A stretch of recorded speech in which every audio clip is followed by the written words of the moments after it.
As principais questões da atualidade, analisados por especialistas renomados. Começa agora Mentalistas, com Camila Tulinski. O Brasil ocupa a 10ª posição no ranking mundial de prematuridade, com cerca de 300 mil bebês prematuros por ano, 11,7% do total de nascimentos no país. A maioria dos casos decorre de gestações na adolescência ou tardias, um pré-natal deficitário ou até mesmo doenças maternas. Os dados foram divulgados pela organização não governamental Prematuridade.com e é sobre esse assunto que a gente vai falar agora aqui no Mentalistas. E para falar sobre esse tema, eu convidei a psicóloga do Hospital e Maternidade Santa Joana, Salete Arouca. Tudo bem, Salete? Bom dia. Bom dia, muito obrigada pelo convite. Obrigada pela presença, viu? Obrigada a vocês também. E do outro lado da bancada, a doutora Edneia Vaciloto Lima, neonatologista e chefe da UTI neonatal da Maternidade Promatre Paulista. Tudo bem, doutora Edneia? Tudo, bom dia. Eu também agradeço aí o convite e estamos aqui para tentar ajudar um pouquinho nas dúvidas. Maravilha. Bom, falando sobre bebês prematuros, né? Pra gente dar uma explicação inicial aqui para o nosso ouvinte do Mentalistas. Com quanto tempo o bebê nasce que ele é considerado prematuro? Quais são essas condições, doutora Edneia? A prematuridade, nós consideramos, isso a gente segue pela Organização Mundial de Saúde, né, pela OMS, é todo bebê que nasce com menos de 37 semanas. Dentro dos menores de 37 semanas, a gente classifica esses bebês prematuros em 3 grupos. Existe o prematuro tardio, que hoje a gente tem um número grande desses bebês, que eles vão de 34 semanas até 36 e 6/7. Quando a gente fala 6/7, a gente está falando em semanas, né? De 1 a 7 mesmo. Então, até quase completando. Então, esse é o prematuro tardio. Aí nós temos um grupo que é o moderado, que seria de 28 a 34 semanas, né? 28 semanas de idade gestacional até quase completando os 33 e 6/7, e o bebê prematuro extremo, que é o bebê que nasce com menos de 28 semanas. E, bom, nesses 3 universos, acredito que quanto menos tempo, maior o desafio, não é, para a unidade neonatal? Com certeza, com certeza. Então, a gente trabalha justamente quando a gente falou, né, no prematuro extremo menor de 28 semanas, esse é um grupo que a gente tem uma atenção extremamente especial, não que não tenha uma atenção especial para os outros, mas é um bebê que vai requerer muito mais cuidado, né? E quando ele nasce, esse bebê, vou pegar do prematuro extremo, né, que é menos de 28 semanas, quando esse bebê nasce com menos de 28 semanas, ele vai direto para uma incubadora, ele mal fica nos braços dessa mãe ou desse pai, como é que né, o procedimento mesmo na prática? Nós estamos falando exatamente de um prematuro extremo, e que a gente tem um cuidado assim, o pré-nascimento, o nascimento dele, e a gente tenta, pelo menos que a mãe veja, né, que os pais estão ali, que eles possam ver o bebê. Mas fazer um contato pele a pele, que é o que a gente já faz com um bebê maior, não dá para ser feito neste momento, mas pelo menos a gente tenta no máximo possível que a mãe veja o bebê, que os pais vejam o bebê, e imediatamente ele passa por alguns cuidados, porque começa a preocupação daí, ele tem que manter uma boa temperatura, e isso a gente tem todo um trabalho aqui para ser feito em cima. E a partir daí ele vai para uma incubadora, porque ele vai ser transportado para a UTI neonatal.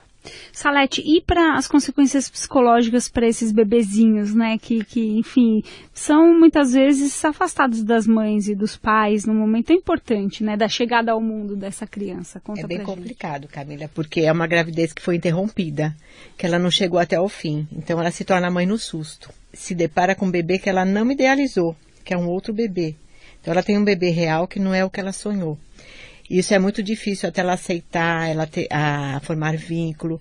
Então, nós temos um trabalho em equipe lá, que são junto com as neonatologistas, as enfermeiras, nós psicólogas, para acolhermos essas mães.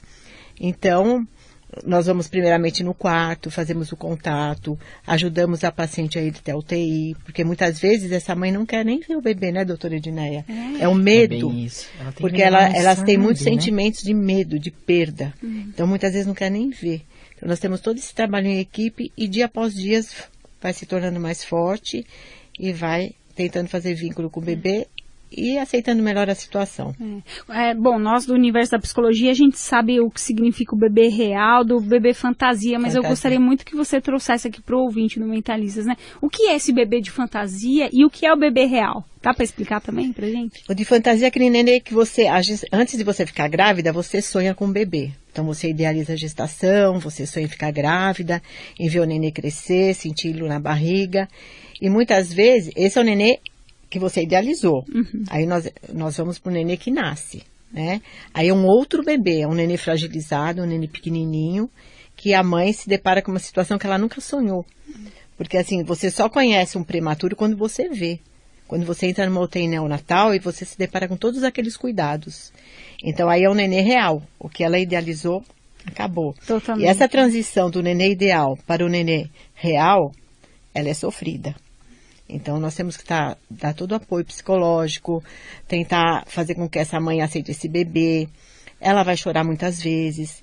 O emocional dela vai andar conforme o bebê, sobe e desce, né, doutora Edneia? É uma montanha russa.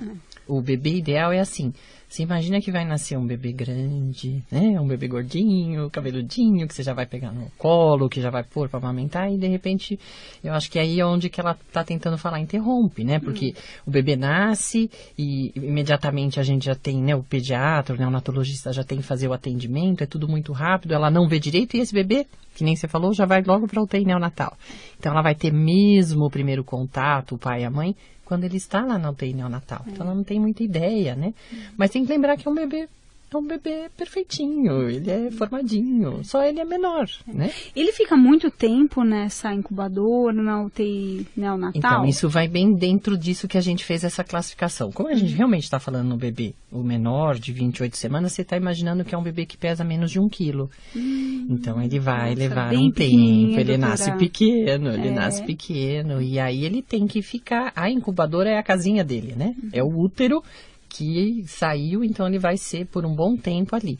Só que a gente tenta, dentro da estabilidade do bebê, o quanto antes ele está estável, da gente começar a fazer um vínculo maior. O que é o vínculo? Então, inicialmente, a mãe pode tocar, pôr a mão, conversar. Eu sempre falo isso, muito importante conversar. E sempre que possível, a gente começa a fazer o canguru, né? Colocar ele no colo, fazer esse contato. Aí depende da estabilidade do bebê. Quando a gente fala do vínculo, Salete, no mundo da psicologia, né? Qual a importância para a constituição desse indivíduo, desse vínculo que muitas vezes só vai acontecer depois que ele sair da UTI neonatal, né? Então, o vínculo começa lá, né? Começa com os toques, com isso que a doutora Edneia falou, com o falar. Então, o vínculo é muito importante começar de imediato. Tá. Muitas vezes a mãe demora um pouquinho pela situação de medo, né? Então, esse é o nosso trabalho, que o vínculo comece imediatamente. Às vezes leva alguns dias, né, doutora Edneia? Mas a gente vai chegando junto com a mãe, vai pedindo para ela pôr a mão, tudo muito devagar. E ele vai crescendo, à medida que ela vai fazendo o canguru, que pega no colo, isso vai aumentando cada dia. Tanto é que você vê uma mãe que tem prematuro extremo, você vê ela no primeiro dia e você vê ela depois de um mês, ela é outra pessoa. Ela é outra mulher, né? Fortalecida, ela já acredita no bebê, ela já sente que vai dar certo, então é outra pessoa. E o vínculo é criado já desde os primeiros dias. No quesito amamentação, doutora Edneia, como é que fica, né? O bebê recebe também o leite da mãe? Como é que é? Com certeza. A gente faz um trabalho, e isso não é só nós, isso é o mundo, né? Hoje a gente tem que fazer um trabalho enorme para que ocorra a amamentação. É lógico que se eu estou com um bebê de menor que 28 semanas e menor que 1 quilo, ele não vai mamar tão cedo. O mamar que a gente fala é colocar no seio. Só pode ser mais na frente, em torno de 33, 34 semanas. Mas é o que a gente fala no dia a dia, é o que a gente conversa, é o que a Salete falou, a gente tem grupos. Então, já desde o primeiro dia, lógico que são várias informações, mas a gente fala, já vamos começar a preparar a mama, você não vai poder ofertar o seio, mas você vai poder tirar o seu leite. Então, nós trabalhamos, temos um banco de leite para dar todo esse suporte para que ela possa ir tirando o leite e vai ofertando. É a forma como ela é uma forma que ela trabalha já ajudando o bebê dela. Então, a amamentação, e a gente quer programar lá para frente, a hora que sair, que ele possa mamar. Mas é muitíssimo importante que ela saiba que ela vai tirar leite todo dia, que isso está ajudando. É a forma onde ela pode estar, uma das formas muito importantes que ela está ajudando o bebê. E o pai nesse contexto todo, hein, Salete? Como é que é o manejo com o papai? Né? Muitas vezes nos esquecemos dos homens, Não né? é? Eu me policio muito com isso. E hoje nós cuidamos dos pais também, porque no Santa Joana, e como na Promatre, nós temos grupos de pais que nós fazemos toda sexta-feira. Então, o homem também pode participar. E eles participam? Participam. Não em grande quantidade, as mulheres são mais. Mas eles têm participado bastante e nós temos ouvido os pais. Então, eles têm um sofrimento diferente da mãe. Eles sofrem bastante também. Como que é esse diferente? Você poderia dar um exemplo pra gente? Eu acho que ele fica mais, se segura mais nas emoções. Não é igual a mãe que libera choro, muito poucos liberam. Mas ele se segura mais. O homem é mais racional, a mulher é mais emoção, né? Mas tem pais que choram. Hoje você vê o homem se abrindo para essas situações que antigamente eles escondiam, né? Era vergonhoso um homem chorar. Hoje não, hoje você vê um pai chorar. E é muito bacana porque o trabalho é feito com os dois. E hoje você percebe que o homem atual, o pai atual, ele é muito mais presente, né, doutora Edneia? Muito. É muito mais presente, ele participa das situações, ele quer participar de tudo. Né? Até na parte de amamentação eles se preocupam, então hoje ele está muito mais presente. Eu acho que isso é muito importante, principalmente para os prematuros. Doutora Edneia, uma outra dúvida com relação ao bebezinho que nasce tanto de 28 semanas até 36, é o intermediário, né? Então a senhora explicou o tardio, o moderado e o prematuro extremo. Quais são aquelas partes do organismo desse bebezinho que deixaram de ser desenvolvidas nesse útero? Quer dizer, eu tenho lido muito sobre esse assunto e em algumas pesquisas dizem que um dia no útero materno equivale a 3 na UTI, né? Então, acredito que seja importante para a composição orgânica dessa criança, né? Quais áreas aí ficam comprometidas e que precisam ser de maneira paulatinamente constituídas pelo bebê? É como eu falei, o bebê ele nasce... aparentemente, né, ele tem todos os órgãos, mas eles não estão maduros o suficiente quando nascem, sei lá, de 28, 29, 25, 26 semanas. Até 28 ele está com os órgãozinhos todos já constituídos? Os órgãos formados, mas eles não estão íntegros na sua funcionalidade, né? Então, principalmente, a preocupação inicial, e esse é o avanço que a gente teve aí nessa... Né, no nosso último século aí, é a parte pulmonar. Então o pulmão ele é formado, mas ele não está maduro. Então a criança vai precisar muitas vezes de uma ajuda respiratória, vai precisar usar algumas medicações para ajudar a amadurecer esse pulmão. Aí a gente entra na parte do coraçãozinho. O coraçãozinho também funcional, tá? Mas também ele pode ter algumas alterações próprias da prematuridade que você tem que ter uma atenção especial. O rim também está formado, mas muitas vezes não está com uma função completa. E tem a parte intestinal, ele também tem o estômago, tem o intestino, mas ele também tem uma maturidade que ele vai adquirindo de acordo, ele vai crescendo. Mas assim, nasceu, nossa primeira preocupação é a parte pulmão. Depois vem o coração, tem a parte renal, tem a parte de cérebro, intestino, todos formados, mas que com certeza durante esse período ainda para completar suas 40 semanas ele vai se adequando, ele vai ter que se, vamos dizer, ajustando, né, para essa coisa. No caso do cérebro, doutora Edneia, desde das primeiras semanas, quando você tem a formação do tubo neural, né, tem todas as conexões até do primeiro dia até o último dia dentro dessa mulher que as áreas cerebrais e as funções cerebrais estão em desenvolvimento? Elas estão em desenvolvimento. E eles, mesmo depois do nascimento, você vai tendo uma mielinização, né? Então, o seu cérebro também vai se adequando. Só que é tudo uma fragilidade muito maior. Eu acredito que assim, o cérebro já está então formadinho, mas são as funções que vão se desenvolvendo. E preservar para que nada aconteça, para não ter nenhuma alteração. Como que a psicologia acompanha essa criança que nasce prematura e o seu desenvolvimento cognitivo depois, hein, Salete? O que você pode explicar para a gente? Então, Eu não acompanho muito as crianças que saem de lá, mas isso é só mais tarde, né, doutora Edina? Quando eles estiverem na idade escolar. Eu acho que, assim, essa parte cognitiva, ela não é muito trabalhada dentro lá. Mas o que a gente trabalha muito, aí são outros grupos, né? Tem a fisioterapia, que é a fisioterapia respiratória, a fisioterapia motora, e essa parte do desenvolvimento, isso é mais pra frente. Então já é um bebê, às vezes, maior, não nesse momento. Então não dá para saber, por exemplo, se tem algum comprometimento de aprendizado, tal. Isso vai se revelar depois, posteriormente. Na idade escolar, né? Mas os prematuros são muito espertos, né? Às vezes você se depara com os prematuros pequenininhos que você olha e fala, nossa, como que ele evoluiu desse jeito. Eu pergunto isso porque você estimula muito. Então, quanto mais você estimula um prematuro, ele tem uma resposta muito rápida. Isso a gente vê no decorrer da vida deles, né? À medida que eles vão crescendo mesmo. Eu pergunto isso porque eu não sei se ainda existe isso, mas creio que não. Mas eu lembro que nos anos 80, assim, na minha infância, eu tenho uma tia minha que nasceu de 7 meses.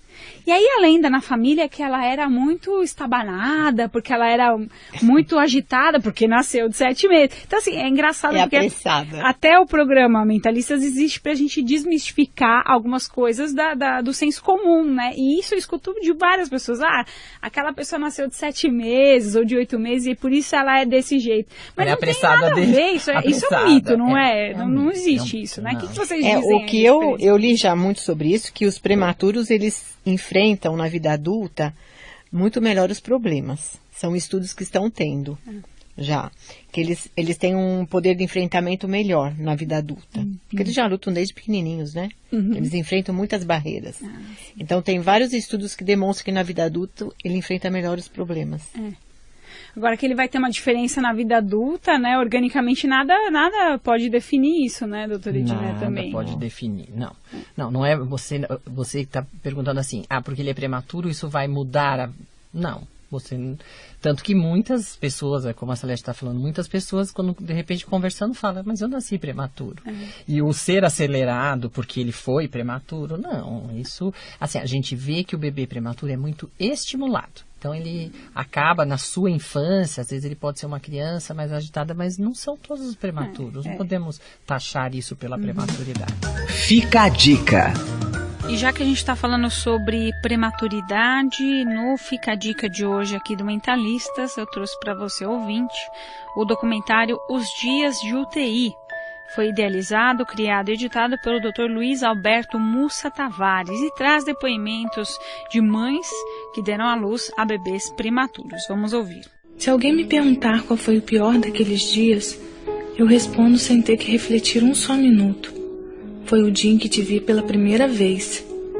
Mesmo sabendo que tive um parto prematuro e mesmo ouvindo do seu pai e do meu pai a mesma frase, ela é muito pequena. Dar de cara com você absurdamente miúda foi com certeza a pior sensação que já tive. Esperava sair de lá com minha bebê pequena. Não pensei em problemas, em aparelhos, em distâncias. Pensei apenas que você seria pequena e que eu cuidaria de você para você crescer. Mas, meu amor, você era minúscula. Eu realmente nunca imaginei que um bebê tão pequeno pudesse existir. Esse é o documentário Os Dias de UTI, o cuidado neonatal sob o ponto de vista do olhar materno. E você consegue mais informações através do site alemdaut.com.br. Você ouve Mentalistas com Camila Tulinski.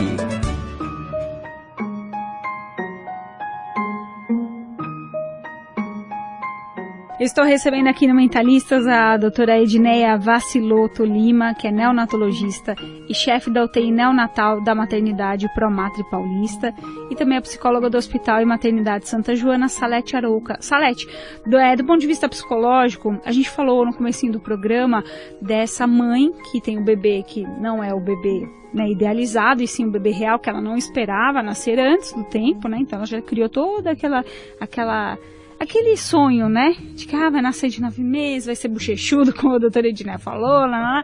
E aí ela se depara com um bebê real que é bem pequenininho, né? Todo constituído de outra forma. Ela tá numa outra realidade, né? Esse bebê tá numa incubadora e não nos braços dela, ela já dando de mamar, que é aquela imagem que ela muitas vezes idealizou. Isso pode desencadear, por exemplo, uma depressão pós-parto, né, que a gente fala, ou pelo menos nos primeiros dias, ela se sente mais deprimida. Qual que é o cuidado, né, que a psicologia tem, esse olhar para a mãe, que muitas vezes poderia desenvolver uma depressão pós-parto, ou aquela depressão mais leve que é a comum nos primeiros dias ali, né? O que a gente pode falar aqui para ouvir? Não que a mãe de prematuro ela vai desenvolver, porque ele é prematuro, uma depressão pós-parto. Ela tem sim uma grande ansiedade no começo, que pode levá-la a uma depressão normal, né? Esperada pela situação. A maioria até ficam mais depressivas, e nós temos todo esse cuidado de fazer com que ela volte para a realidade e consiga caminhar junto com os bebês. Não que necessariamente ela vai ter depressão pós-parto, não está ligado uma coisa a outra. Depressão normal esperada sim, né? Então, o que nós fazemos? Toda a equipe tem um cuidado, desde os médicos de avisarem a gente. Então, nós vamos conversando, vamos tentar ajudá-la com que ela se plume melhor para enfrentar o prematuro extremo. E se precisar, nós encaminhamos para o médico. Mas nós temos todo esse cuidado de tentar ajudá-la dentro da UTI. E pela sua experiência, né, especificamente nessa área, o que as mães dizem quando chega o bebê prematuro? Qual que é o sofrimento dessa mulher? O principal sofrimento dessa mulher é a culpa. Porque muitas vezes a maioria das mães elas se culpam. Elas falam, o que eu fiz para esse neném nascer? Fiz tudo tão certinho, o que eu fiz? Então esse sentimento de culpa é muito aguçado nessas mães. Então isso precisa ser trabalhado. Porque muitas vezes elas fizeram tudo certo, mas a natureza agiu e o neném veio. Mas a culpa é muito latente nelas. Então dá muito trabalho. Mas a gente consegue. Eu imagino como deve ser esse manejo, e também acho que foi importante você falar isso, Salete, porque eu fico com essa curiosidade. Tem alguma coisa que a gestante possa fazer para prevenir a prematuridade, doutora Edneia? É possível isso? Não? A prematuridade, ela não é uma coisa previsível, né? Então, assim, o importante é um pré-natal bem feito, né? Isso é extremamente importante. Mesmo, e muitas vezes, eu acho que a Salete falou uma coisa muito importante, a gente tenta conversar muito com essa mãe e explicar que não houve nenhuma culpa. As coisas acontecem porque elas têm que acontecer.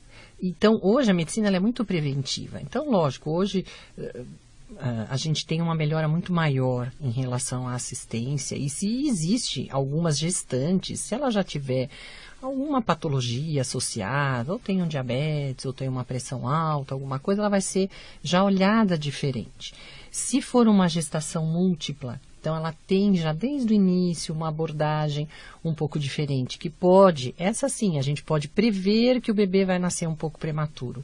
Mas às vezes numa gestação única é difícil você prever isso. Mas como que você pode fazer? Você pode fazer um ótimo pré-natal. Um pré-natal e todo mês no seu médico, não esquecer os exames que são solicitados. Não é por ser médica que a gente fala isso, mas assim, isso é importante. Então, fazendo tudo isso, e mesmo aquela que faz tudo isso muito certinho, acontece. Ela pode entrar num trabalho de parto, pode romper a bolsa e o bebê pode nascer.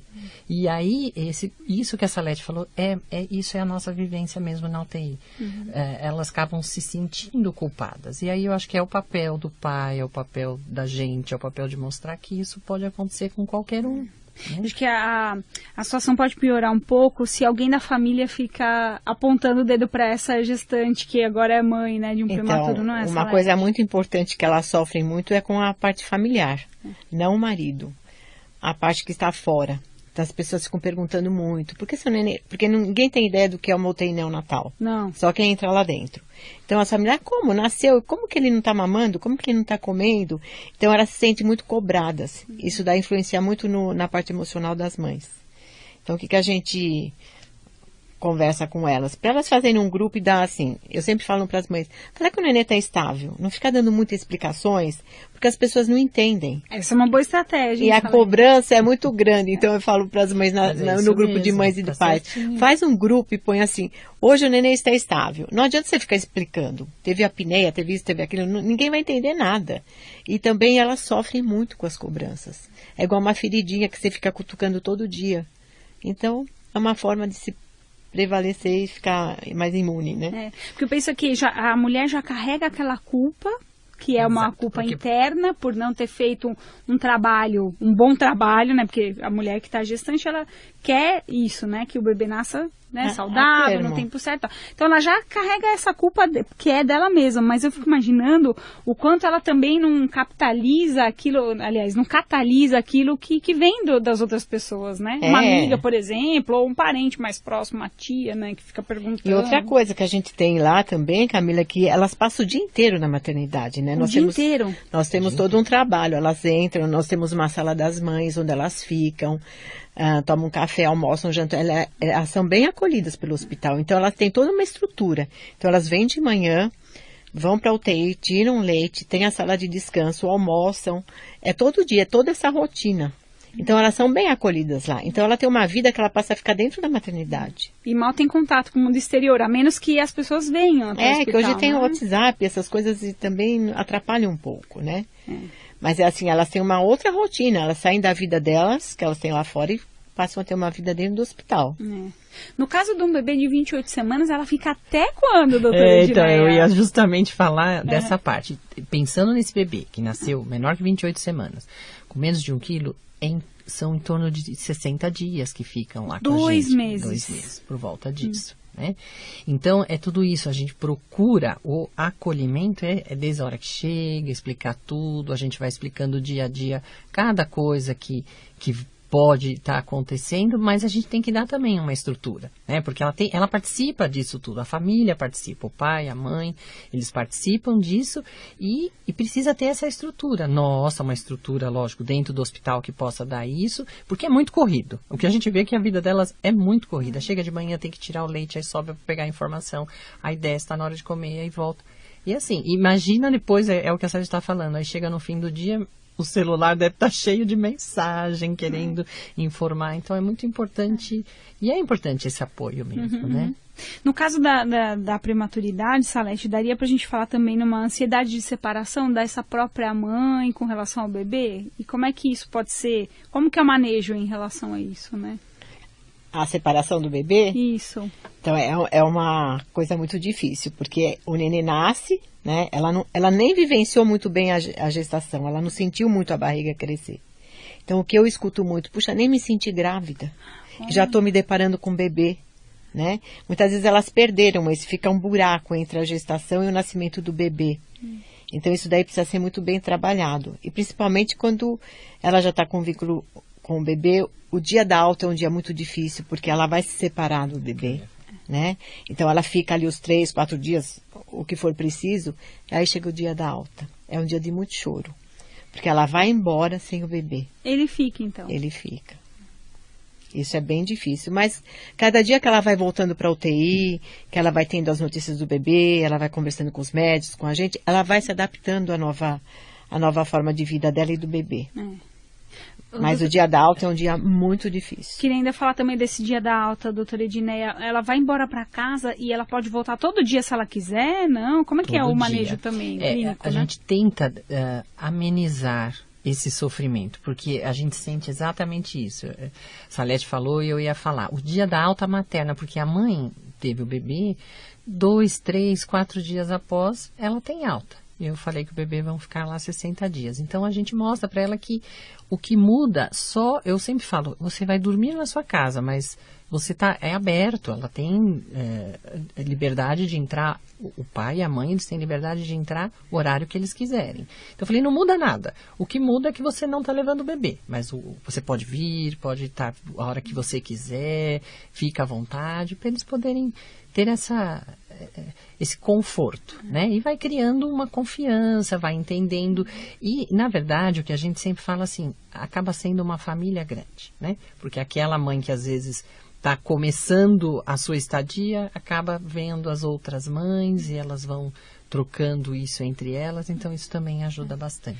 No caso do bebê prematuro, o extremo 28 semanas, ele fica por 60 dias no hospital também ou fica mais?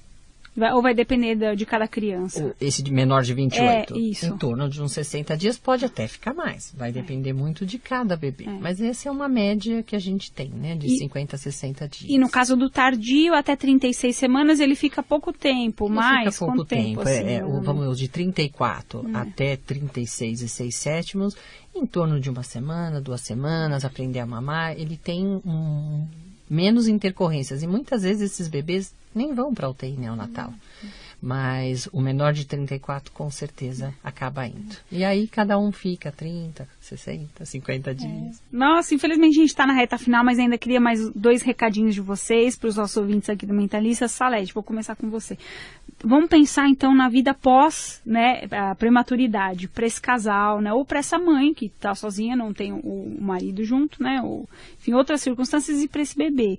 É indicado buscar, ainda continuar fazendo, por exemplo, um processo terapêutico para essa família se adaptar à rotina do bebê que já chega nessa casa? O que a psicologia pode aconselhar para essas famílias? Vai depender muito, viu, Camila? Muitas vezes os pais já saem fortalecidos porque eles vivenciaram uma situação de estresse grande, foram se fortalecendo. Então, muitas vezes eles já saem muito bem. Outras vezes, quando nós notamos já durante a internação, nós já encaminhamos. Né? Mas geralmente eles saem bem, é uma festa o dia da alta para todo mundo, e nós deixamos o contato, se precisar eles retornam, e assim é cada um. Difícil de ter uma certeza. E, Edneia, o que você pode recomendar para o nosso ouvinte do Mentalistas que está numa situação como essa, ou até mesmo se ele quiser se prevenir dessa situação, tem alguma recomendação aí final? Eu acho que a recomendação é aquilo que eu falei em relação ao pré-natal. E eu acho que a hora que você enfrenta essa prematuridade é confiar, ver os dados, né, conversar, participar, mas você não tem como realmente prever a prematuridade. Mas a prematuridade, depois quando participa disso tudo, ele vai entender que isso foi uma fase da vida e que estruturou. E o que a gente ouve dos pais é que ajudou bastante esse período, essa adaptação, eles foram convivendo. Mas assim, é tirar essa culpa. Ninguém tem culpa da prematuridade. Isso acho que a Salete falou e eu volto a falar. E a gente quer que ajudar o máximo possível quando isso acontecer. E pode acontecer com qualquer um. É verdade. Agradecendo muitíssimo a participação da doutora Edneia Vaciloto Lima, neonatologista e chefe da UTI neonatal da Maternidade Promatre Paulista, e também da psicóloga do Hospital e Maternidade Santa Joana, Salete Arouca. Muito obrigada pela presença de vocês aqui no Mentalistas, viu? Foi um prazer. Obrigada, para nós também. Eu agradeço bastante também. O Mentalistas desta semana, na versão podcast, fica por aqui, mas você pode ouvir esta e todas as outras edições no nosso site estadão.com.br. A apresentação e produção do Mentalistas é minha, Camila Tulinski, o editor de jornalismo do Grupo Estado, João Fábio Caminoto. Até uma próxima. Você ouviu Mentalistas com Camila Tulinski.